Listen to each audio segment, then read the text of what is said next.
Here we are, another Saturday live stream. It's Paul Tobey from Jazz Mental. Thanks for joining me. Much appreciated. I know there's many things you could be doing today, so thanks for taking the time out of your busy day to spend a little more than an hour with me. I really appreciate it. Got a lot planned for today. We're going to be working on some bebop lines. It's an often requested skill in these sessions to talk about how lines are put together, scales, things like that. And specifically, we're going to focus on A Night in Tunisia, which is obviously a famous Dizzy Gillespie composition and recording. I am going to, right off the top, share the sheet music link with you and pin it to the top of the chat as well. So it's there for you. Please go and check that out. Typically, the way we start these sessions is I play an example of where we're trying to get with our playing. So I'm going to play through A Night in Tunisia with the typical rhythms, the Latin rhythms off the top, then some swing. We're going to be playing some left-hand bass. Please pay attention to that because I'll be talking a little bit about that. And then in the document that I just shared with you, which I will put up on the screen just momentarily. Let's put this one. There is these bebop licks that are pretty standard in jazz in terms of playing good lines. And there's a language to learn here. So I'm going to be talking about that. And of course, as always, taking your questions. So just a quick shout out to everyone who's here. I can't go through all the names, but I did say a quick shout out to you in the chat area. I've kind of written back to some of you. So Jerry, Keith, Jamie, Lisa, Larry, Mathieu, James, Paul, Claudio, Richard, Ben, Amoti, thank you for coming. We saw you just the other day in the closed sessions, which is the private masterclass. Rich is here, Fritz, Peter, Serge, Don, Stuart. So some people from far and wide, as far as Australia. Thanks for getting up in the middle of the night. I appreciate it. Like I said, I'm going to start this session with doing a little playing. Perhaps as I do that, you can just let me know in the chat area that you can hear me okay. We have had some mic problems the last few sessions. I hope I've sorted them out. Some distortion, things like that. And I've worked a little bit on it, so hopefully it'll work out for you. And I'm also looking for a level on the piano as well. So if you could help me out, that would be really great, because I can't necessarily hear what you hear. Let me throw the mic on mute now. I'll play a little bit, and we'll see you. Please go grab the sheet music. Once again, the link is pinned to the top of the chat. We'll see you soon.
Hey, Night in Tunisia. Love the tune, actually. It's one of my favorites simply because it's not that difficult to solo over, which is kind of one of the reasons why I picked it for today. And thank you for letting me know you got the Bebop licks download. Hopefully for the rest of you, you can check the top of the chat. There's a message there and a link to the download sheet music if you just joined us. Don says, super. Thanks for being here, Don. Appreciate it very much. Love it. Bass sounds unique. Yeah, so we are going to talk a little bit about the bass line. I think when you're talking about a vamp like E flat 7 to D minor, you can pretty much come up with some bass line that isn't that difficult. So we'll talk about that in addition to all of the bebop licks that we're going to cover. Actually, you know what? Since I bring it up, let's just talk about the bass line, because I think that's really, the walking bass line is one of those things that is really more about feel than it is about notes. So for example, if I'm walking a bass line like this, I'll bring it up an octave so you can see it, because I know that as far as the video camera is concerned, we can't see the whole keyboard. That's because we need to zoom in to see certain things. But let's say if I did the bass line up here, it's really about feel. So let's listen first. Things like that, right? You've got these little skips.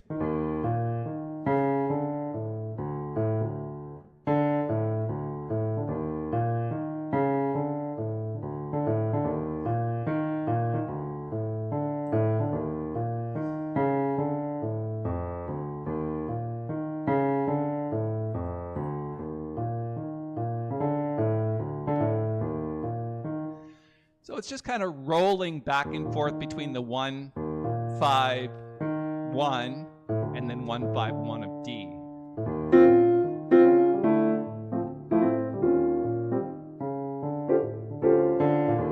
And then I skip once in a while, right?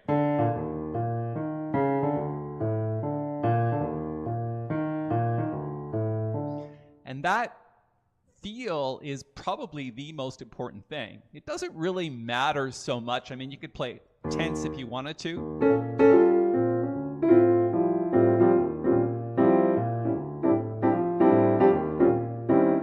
It's just really about that 1, 2, get it, 2, 2, 2.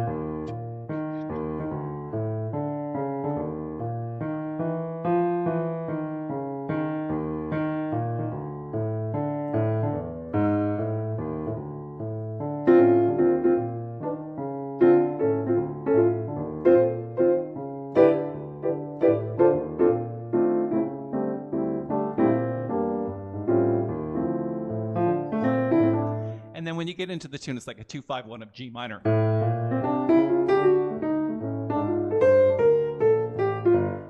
And then a 2, 5, 1 of F. And then a 2, 5 of D minor. And then back to the band.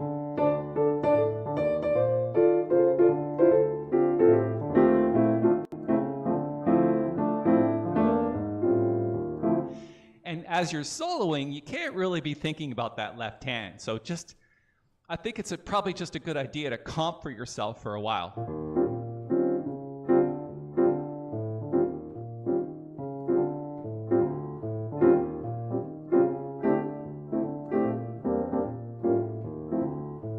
And just kind of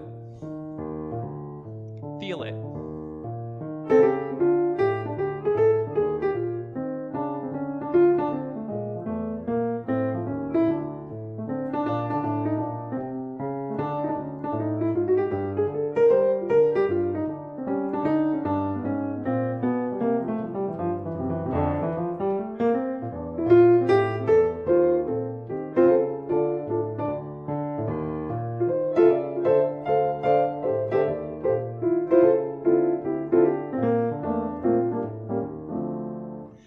Know if you have any questions about that. I think it's pretty straightforward. Let me play it and just talk you through the notes. So it's 1, 5, 1 of E flat, back to 5, and then 1, 5, 1 of D. And then you can skip it.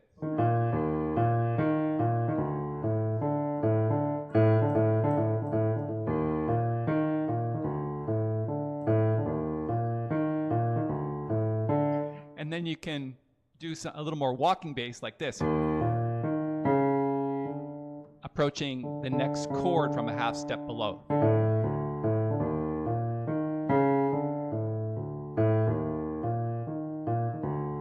And you'll notice that every once in a while I do things like this. Listen to this. I'll try to remember to do it actually. So.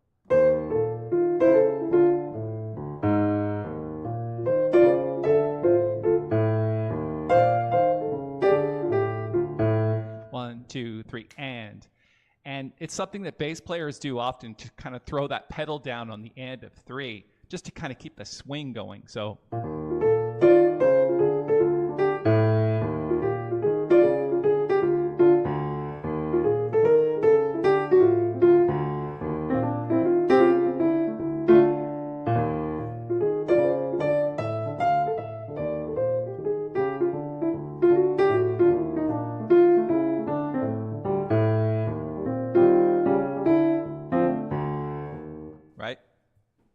Kind of cool, right?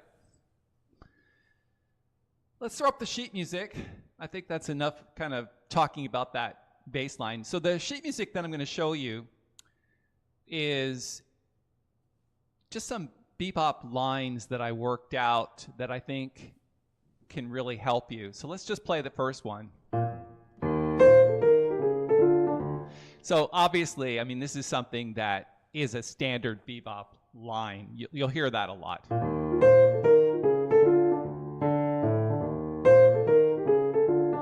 I wrote this bass in here to just kind of help you feel it a little bit. So the left hand is dotted quarter note and then the end of 2.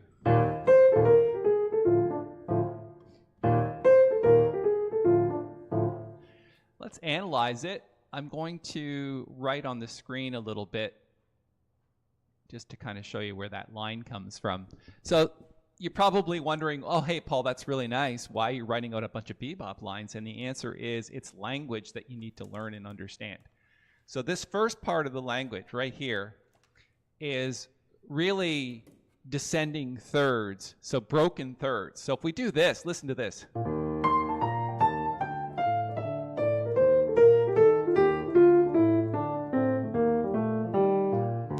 Right? It's just coming down in thirds. And that's where the line starts. Listen. And then the next part here, these are chromatic passing notes. It's also the blues scale if you actually look at those notes. So D minor blues scale. And then ending on bebop, which is where bebop gets its name. So ending on the and of 1 or the and of 2, the and of 3 or the and of 4. That's where the actual bebop name came from, because it just sounds like bebop. Bebop.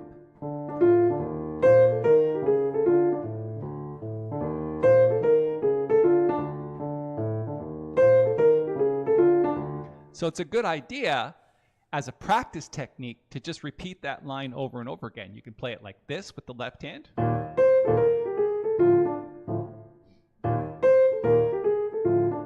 Or like this.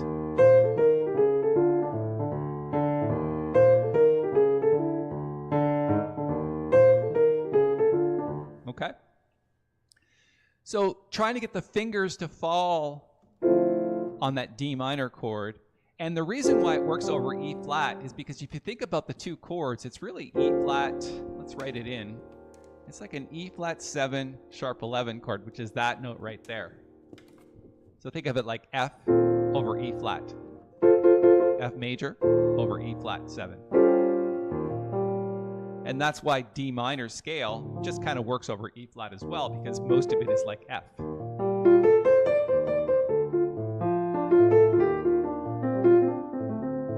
Or blues.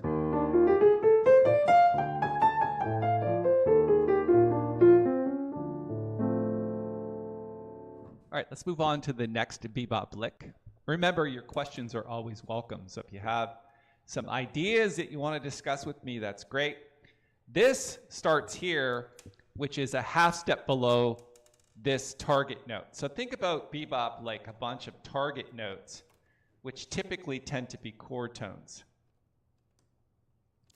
So in this case, we're going to approach the fifth of the chord and just play the chord, which is the E flat 7 sharp 11 chord. B flat, D flat, F, and A, which is the sharp 11. Now, if you'll notice at the beginning of the tune goes like this. So we're borrowing part of that, except we're not going as high as C, we're going to A.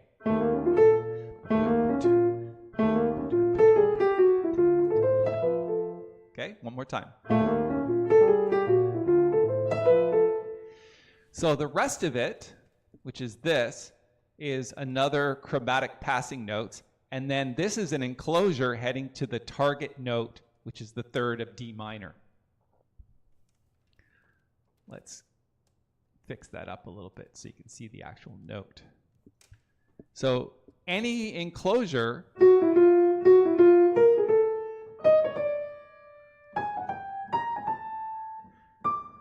right from above and then below.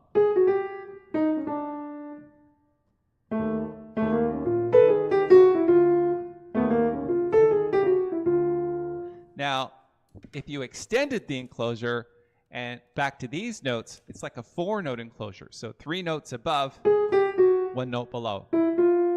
So think of the first two either like chromatic notes, which they are, but they're also an enclosure around that third of the next chord. And then, of course, this is a D minor 9 chord and then bebop at the end. This is very typical of bebop. You've heard that before in a million tunes. B flat minor to E flat, right? Or D minor to G7, or C minor to F7. That's pretty typical of bebop to do that. Let's play the line one more time.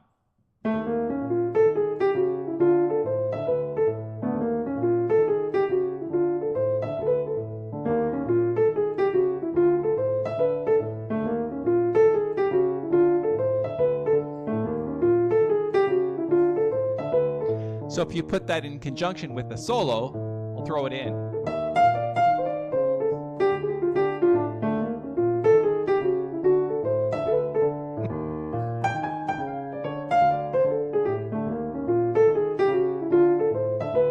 Or start a line like that.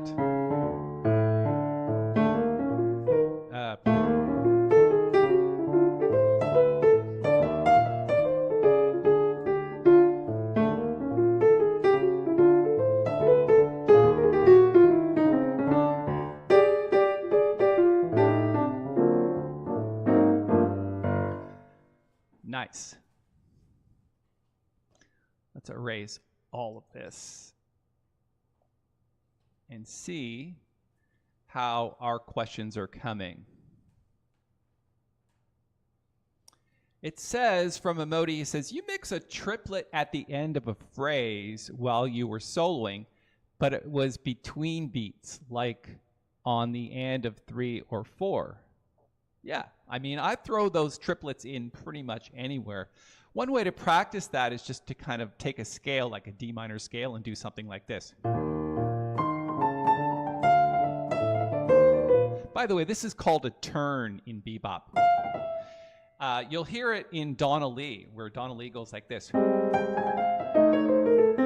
And another turn here. Right? Where are we? Right? I can't remember the tune offhand right now, but you get the idea. It's so this little turn kind of approaches a destination note like this by putting a triplet in or even a 16th note. Right? A bunch of notes in front of a destination note. And that's what you get, where you get that turn. So one way to practice it, like I say, is just to do coming down some kind of scale and play the notes randomly in that scale.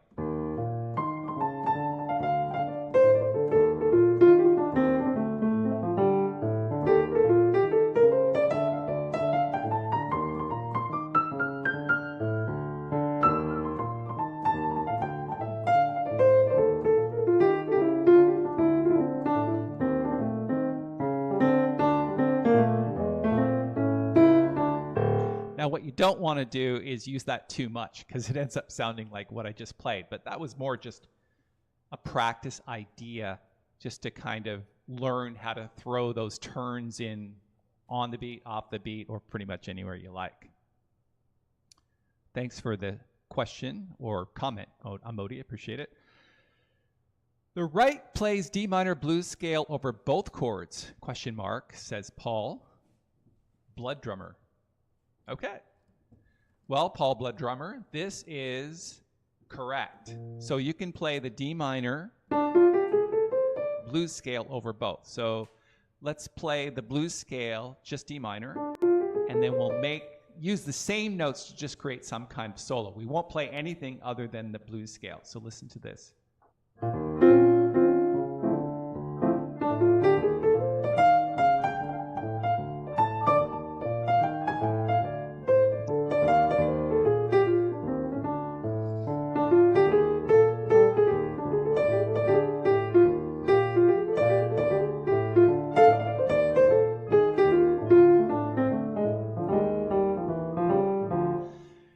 And that means that frees you up not to have to think about E flat. Now, it's a good idea, of course, to play an E flat scale. It sounds kind of like this.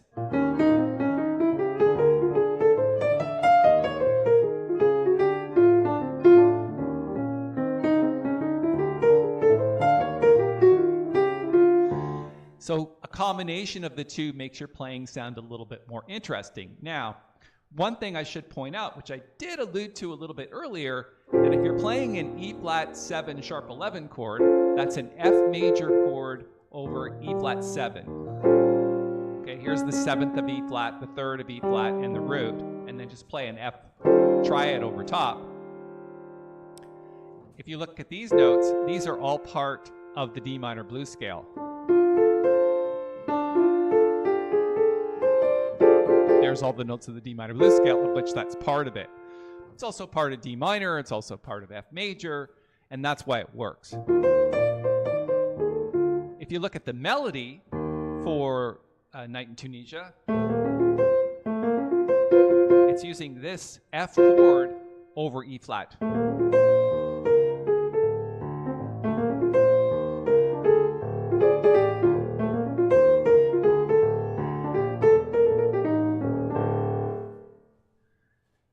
Nice. Always sounds good when you're using blues in jazz. It's kind of like the core essence of bebop, where bebop really came from initially, pretty much from blues. Jerry says, echoes of Ray Manzarek in that descending line. Yeah, absolutely. Thank you. Jeffrey Boyle, peace to you too, man. Modi says thanks. All right, let's move on to the next lick. And hopefully you've had a chance to download it. I also wanted to let you know that there is an email coming to you for those of you that downloaded it to grab an entire transcription of a solo that I did over this tune. I know that Peter already grabbed one, so thank you, Peter. Always, I love the fact that you support the channel like this. I really do. So it does not go unnoticed, Peter. And that would be Peter Herzem for all of those in the chat that want to know who we're talking about. He supports the channel extremely well, so thank you. Next lick is the E flat 7 to D minor on line 3. So let's just kind of scroll up a little bit. Make sure you can see this on your screen. Yeah. Excellent. So let's play it. So this is line 3. So it's coming down the F chord. We just talked about that. which is, I think, one of the simpler ones that we've got. So this, like I said, is just F major. So E flat 7 sharp 11. Of course, it's like F. Think of it like F over E flat. And then this is just chromatic passing notes, also from the blues scale. And then this is just a D7, I don't know, Dorian, just from D minor 7 scale. So you look at the scale like this, and it's just playing notes from the scale. So let's play it. So if we played like the line before it, like this,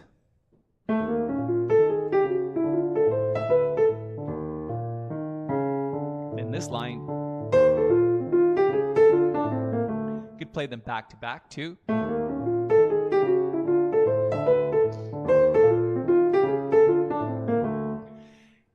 The more you do this, ladies and gentlemen, the more bebop will sit underneath your fingers. It's not so much about the actual notes themselves, even though we're analyzing them, whether they come from a chord, a scale, blues scale, chromatic passing notes, turns, enclosures. Regardless of the analysis of that, the way that you play these things falls underneath your fingers in a certain way so that you can play different notes using those same rhythmic patterns and the way the hands move.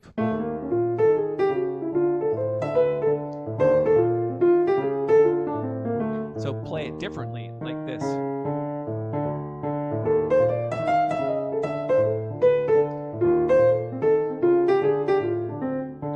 Right? So if they're just changes to the notes themselves, but the rhythmic patterns remain relatively the same. Everything is based in eighth notes. And the way the hands move around those chords and the scales is muscle memory that can be transposed or reinterpreted using different notes.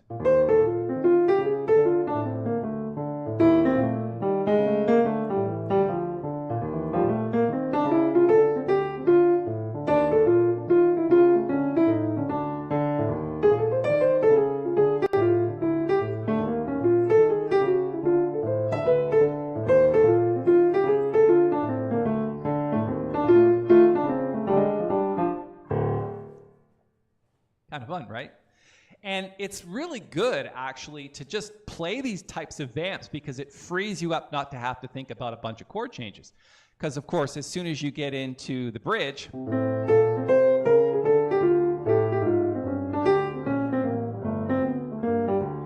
got to think about more chords, right?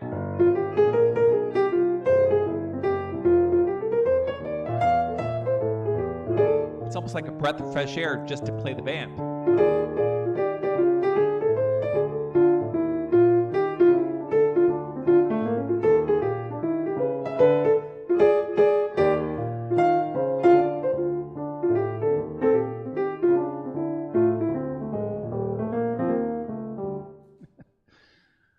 I don't know, for me, it's just a great way to practice because it sounds like music. So even if you're just playing random notes and you're not thinking too much about chords and scales or anything, just get that bass line going and just kind of play random stuff.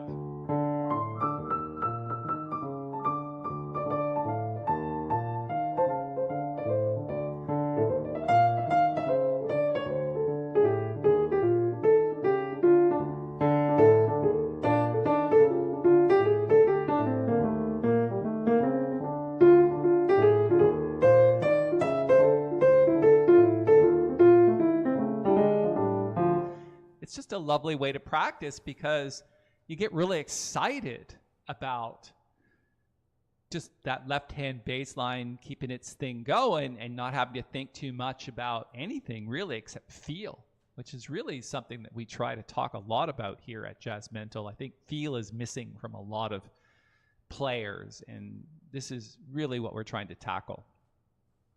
So I just took that off your screen for a moment just to tackle a couple of questions.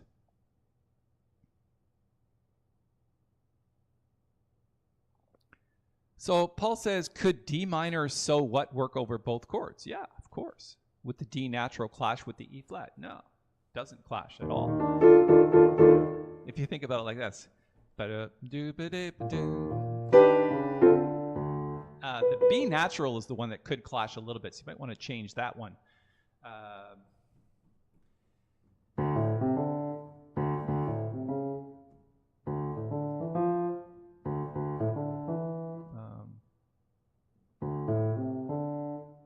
What is the line?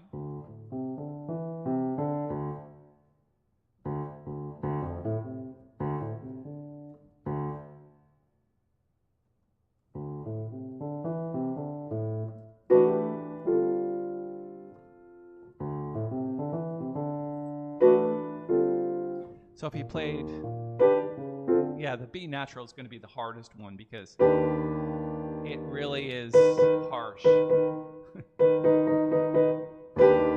Right? So, yeah, I mean, it's possible. Just have to change the notes a bit.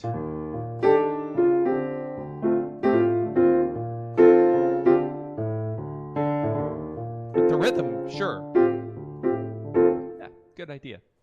Larry says, for years, I thought that the signature rhythm at the top of the chart was 3 against 4. Yeah, I mean, it kind of sounds like that, but it's not really. It's just, it's 4/4 time. It's just Latin.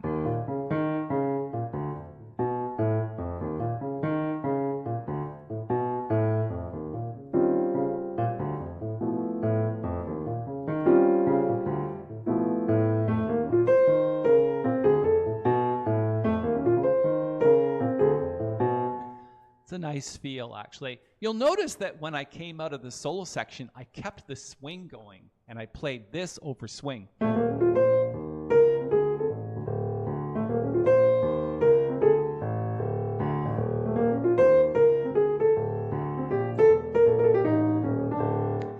Which I think is a nice way to come out of the thing, rather than just going immediately back into Latin feel, which I did in the... So it's like an A tune, and I went back to the A section playing Latin on the last A section. So, yeah.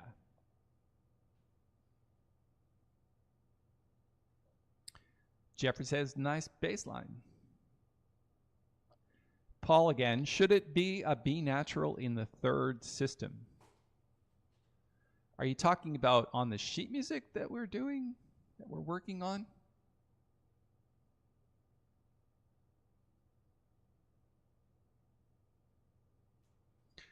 One thing I should point out about this, let me just take a screenshot again.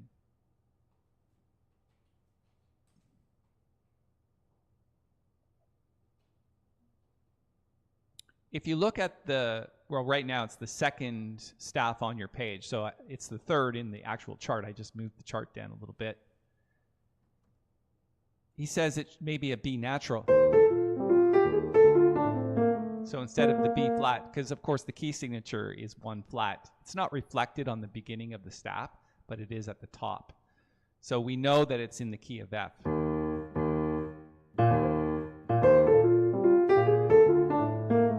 So he's saying put a B natural in there. It would sound like this.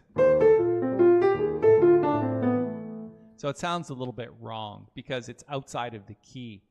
So I would suggest that it remains a B flat, if that's indeed what you're talking about, the third staff system. All right, let's move on to the next lick, which is this one, which I believe you can see on your screen. Make sure, yes. So the last staff system on the page, let's play it slowly. This is the one that has the turn in it. I'll just circle that for you here, or just kind of here. So this is called a turn. It's triplets or 16th notes in succession leading to some kind of destination note, which in this case is the root of E flat. And then obviously this is the chord here, but then this destination note is the root of D minor, and this is the turn leading to this, which is the enclosure. I'll just put ENCL for short, enclosure. So enclosure going to D like that. So above, below, and back.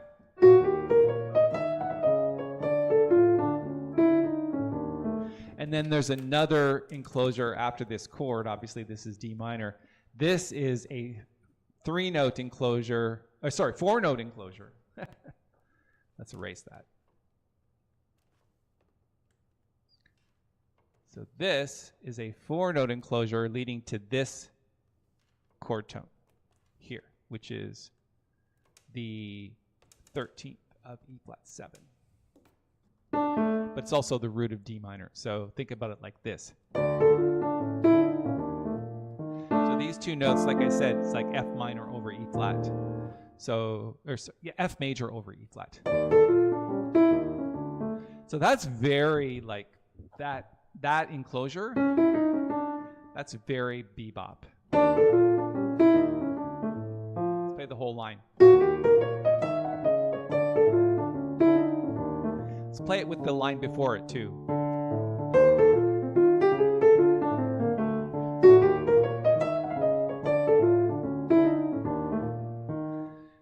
I don't think you can get more bebop lines than that. I mean, obviously, there's a million things you could do, but it sounds very in the style of bebop, for sure.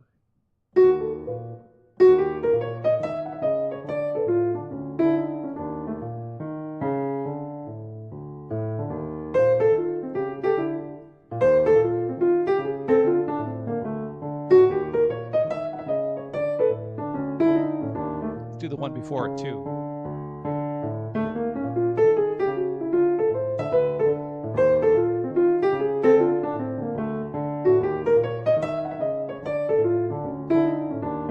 Almost sounds like soloing.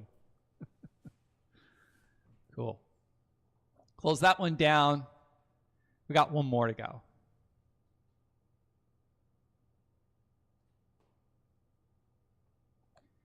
Which is this one.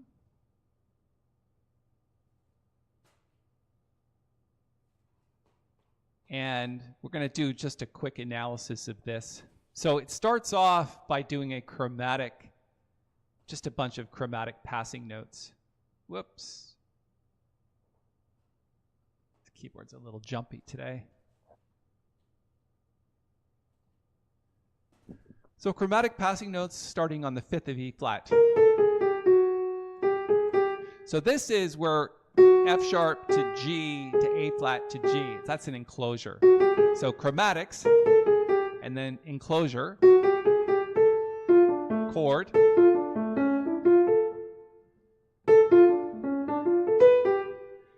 sorry, that's B flat.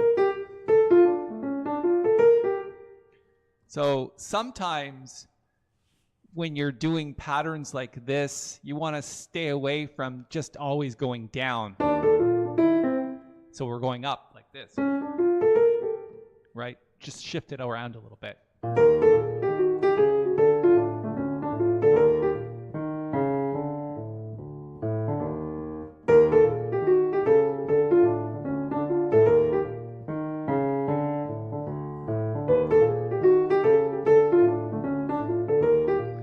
Gotta remember it starts on B flat.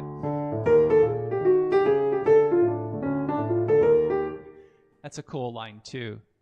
So one more time, in case you missed it, this is chromatic notes, chromatic passing notes.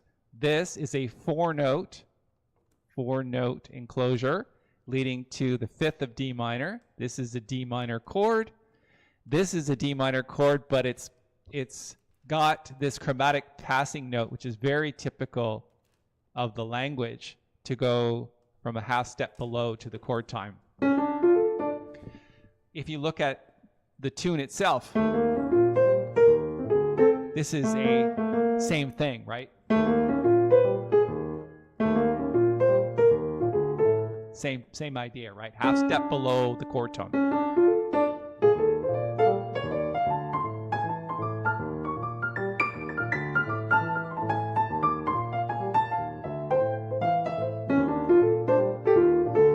Right? So oftentimes what piano players do is they do things like this.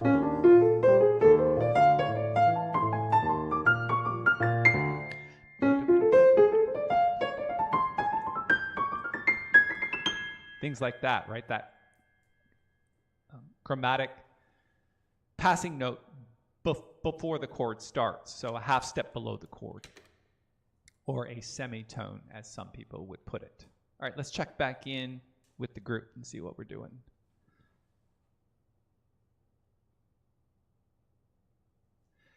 Paul, I did say D Dorian, but it's really Aeolian.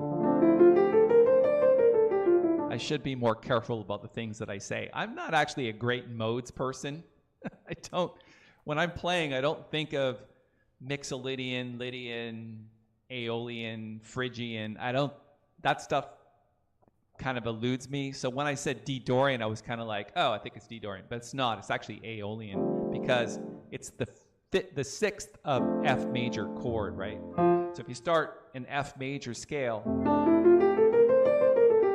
on D, you get an Aeolian scale. All right.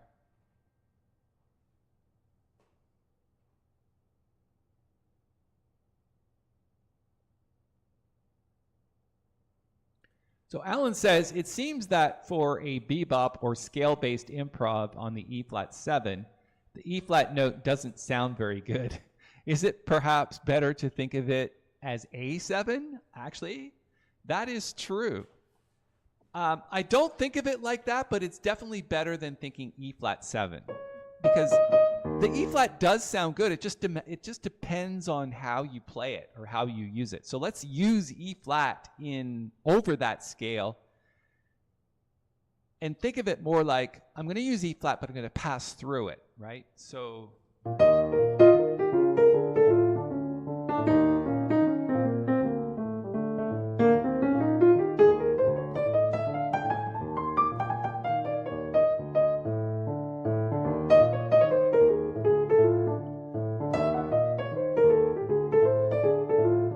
just depends. So E-flat is not out the window. It's definitely in there. If you think of it in terms of A7, the one thing that does give you is it's a little easier to think about A7 in terms of the seventh or the flat 7, which is like this note here, which is the third of A. So you can do things like this. You've heard that before, right? So that's a typical turn in bebop.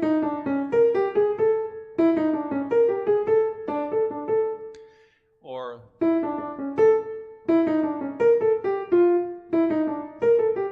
like,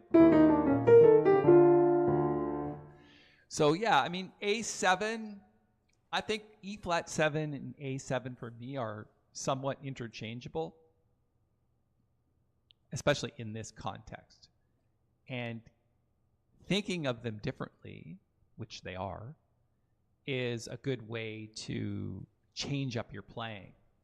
So let's do a little experiment. Let's think of it like E-flat 7 first, and then I'll tell you when I'm switching to A-flat 7 and see if you can pick out the difference in playing. Okay, let's start with E-flat 7.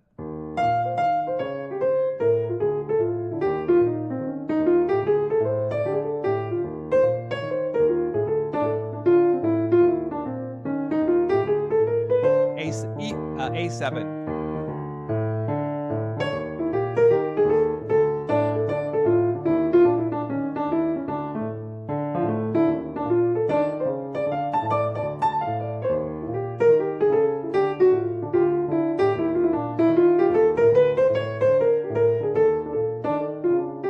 It's a little bit more like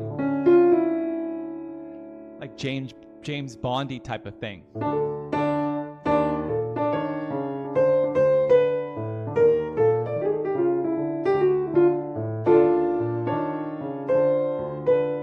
Right? Whereas if you're thinking in E-flat 7, it's more like A-flat.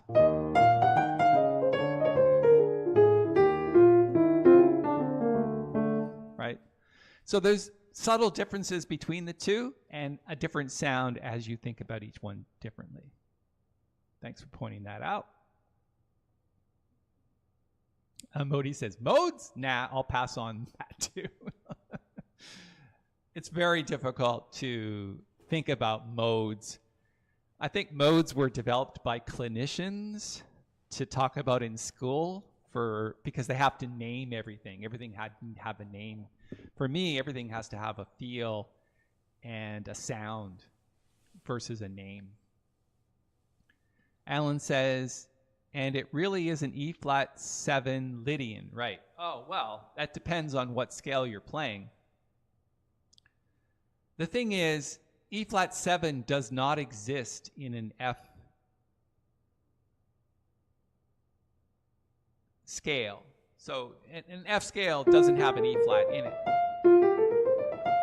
So you're not really thinking about E flat's relationship to either F or D minor. It's a half step above D minor. That's the way that I think about it.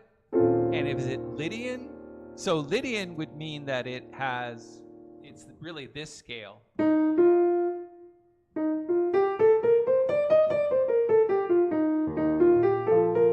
With an A natural, right? So it could be. I just actually never really thought about it that way. So it could be a Lydian scale.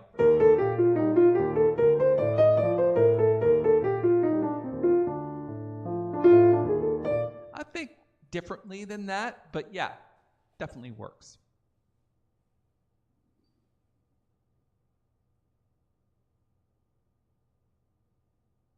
Jeffrey says modes are slowly making sense. Well, there's modes that have alterations in them. So you can say like Lydian flat 7, things like that, which in this case would be this. That's a Lydian flat 7 scale. But again, it's like, do you really want to get bogged down in names, or do you want to make some music? So I'm not sure you can do both. I'm not sure how strategically important it is to name everything in order to get a good sound. That's all I'm saying. But I'm glad they're making sense to you. Amodi says, I'm starting to hear the difference in the destination notes when you switched it up. Yeah, that's absolutely. Here. Spelling here, exactly. All right.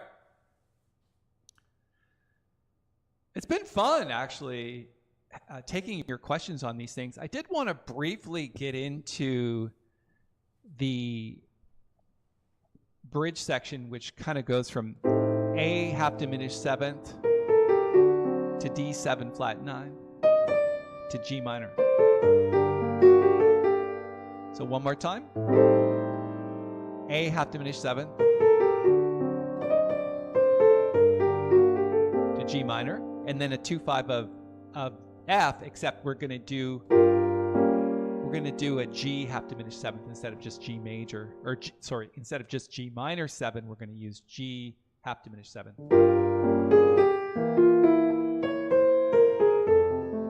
to F, and then a 2/5 of D minor, and then back to the vamp. So one more time. A half diminished 7th to D7 to G minor, G half diminished 7th to C7 flat 9 to F. So it's interesting because when you're walking those bass lines,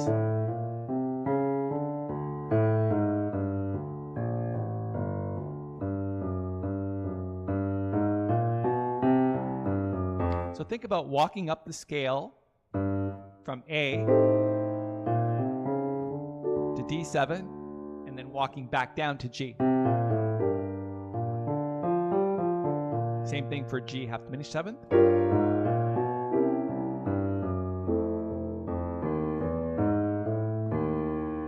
One more time.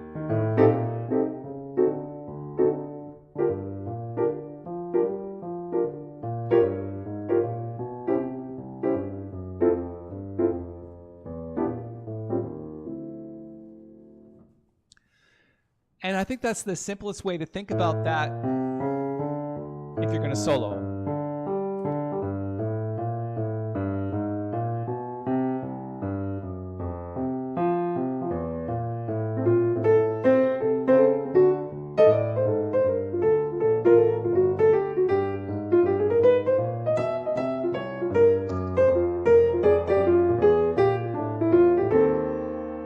time. A, half diminished seventh.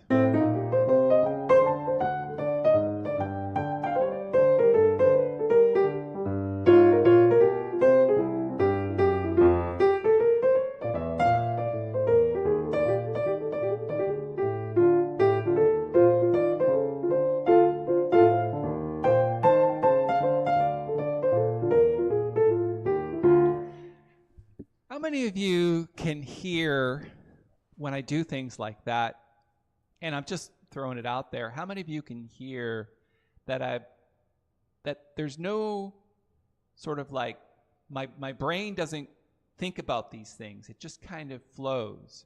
So I've learned with bebop that it's not so much the notes themselves that you really have to think about, it's more about the feel of it and letting your fingers flow over those chord changes.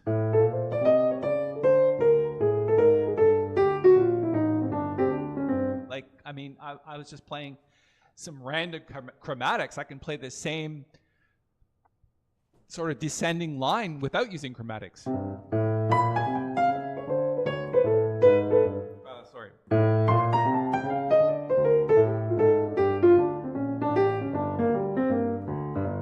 Chromatics.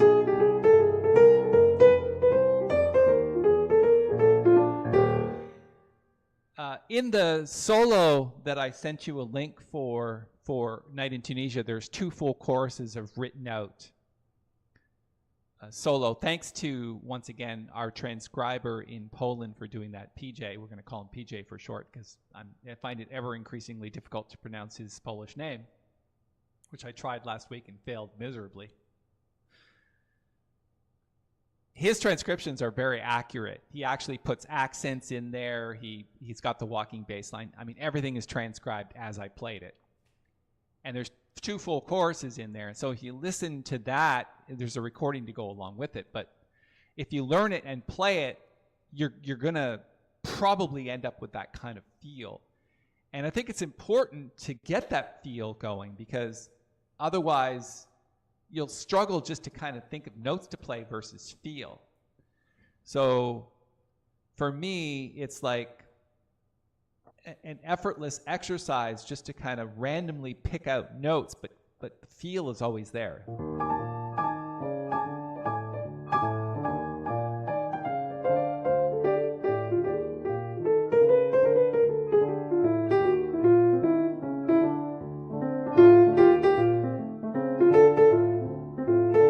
Searching for little melodies.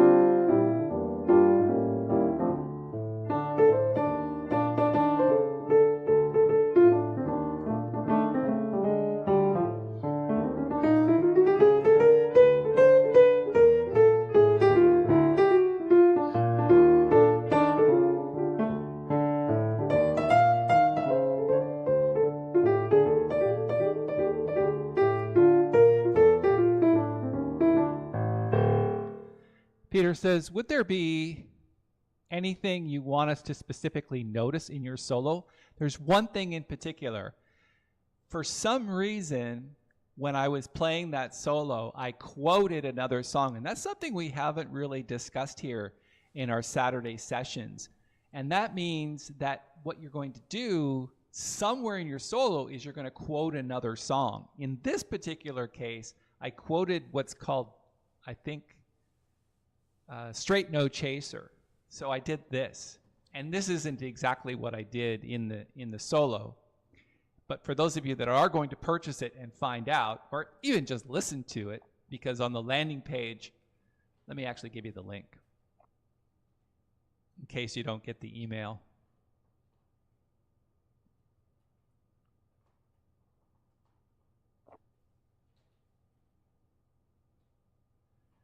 I'm going to throw this in the chat. I'm not going to pin it to the top because the other sheet music is still there.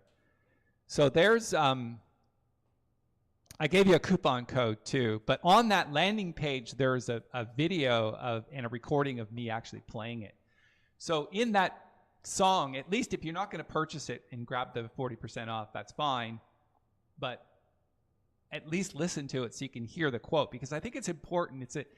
It's a necessary part of improvisation to kind of bang at people's ears and wake them up a little bit with another song. So you can be in the middle of an improv like this.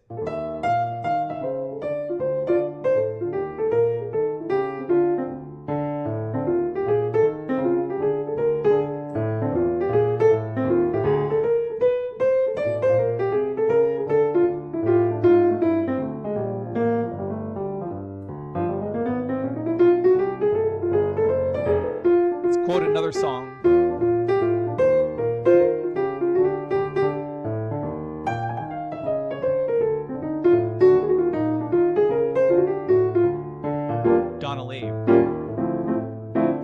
And you could, you know,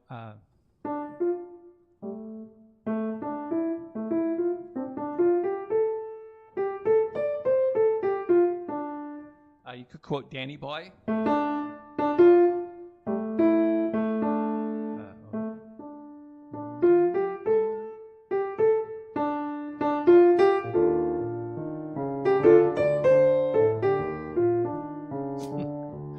Or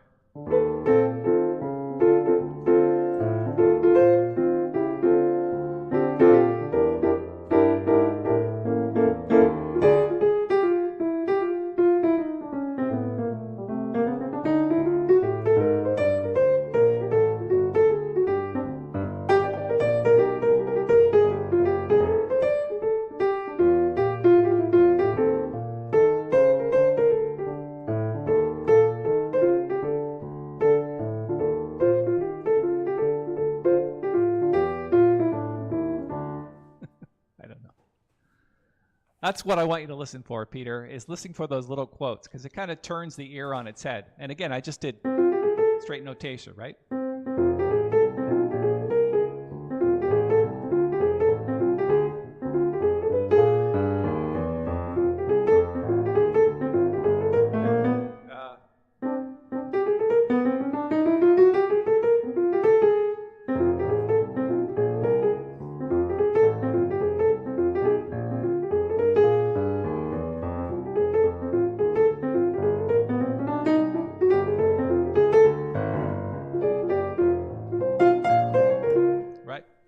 Solo. So just kind of quote little tunes here and there. All right, we are at 12:02. Typically at this point, it's a good idea to get your last question in there. I'm going to play a little bit and play it up tempo a little bit to kind of see how that goes.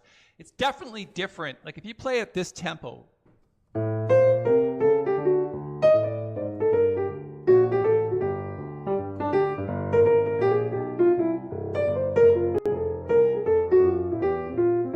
get a chance to think a little bit more, but if you play it up here,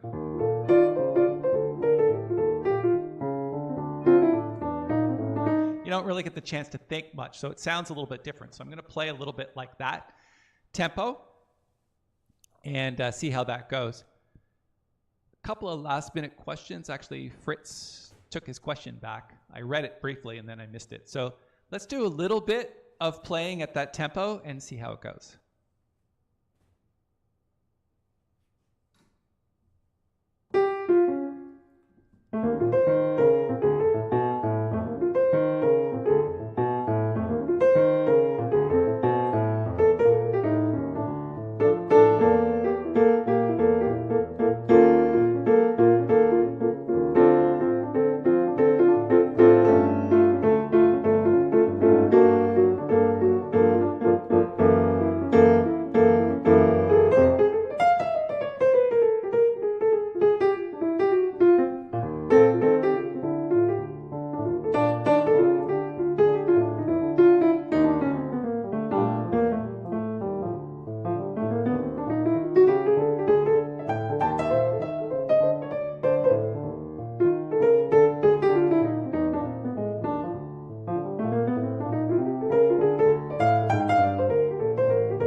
so definitely a little more simpler playing at that speed. There's not a lot of thought that goes into something like that. You just sort of go with the feel of it. And of course, sometimes your brain works a little bit faster than your hands. So your hands definitely don't play everything you intended. There's a few missed notes here and there, but at the end of the day, that's jazz. Nothing is perfect about jazz.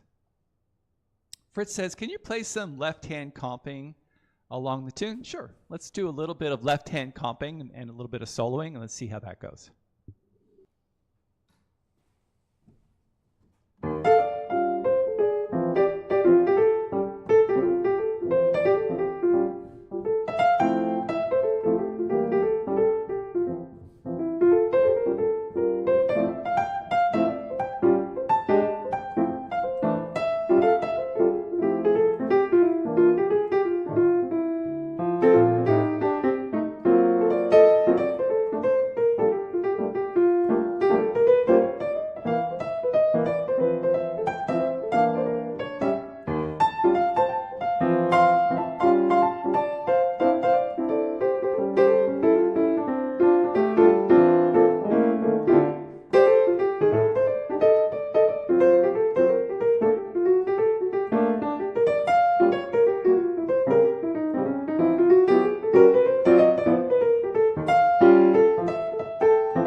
So just a little bit of left-hand comping. You'll notice that at a speed like that, I'm not really holding notes down like this. I'm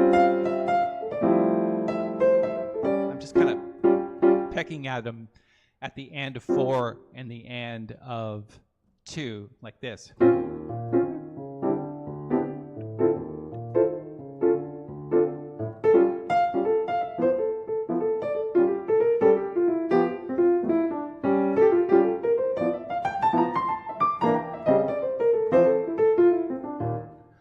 Okay. And Sarah says, yeah. Nice. How about a resolution like F, C sharp, E, D?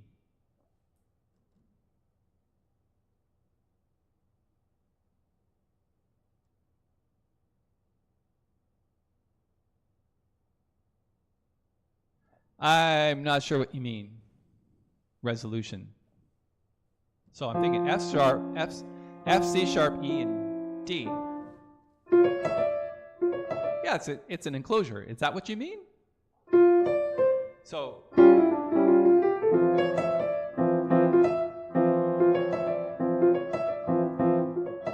I think that's what you mean. Sure, why not? That works. Thank you. I really enjoyed your playing. I love the bass. I really enjoyed the fact that you showed up to hear that. Thank you. I appreciate everyone's time today. Modi says, off to the woodshed I go. Take care, sports fans. Until next week. Thank you, Paul. Hey, that's actually a good time to depart. I want to thank everybody for their time today. Please, if you get a chance to support the channel, go and do that by grabbing the full transcription of this tune. I'm going to actually throw it briefly on your screen just to show you how involved it is. And it's very involved. And well thought out by PJ, who actually transcribed it. So that's kind of cool. And so there it is. And it goes, there's 9 pages of transcription. And you can see walking bass line pretty much throughout. Lots of lines to learn. And it just kind of keeps going and going and going and going. So a lot to learn in that tune. So I hope that some of you pick it up.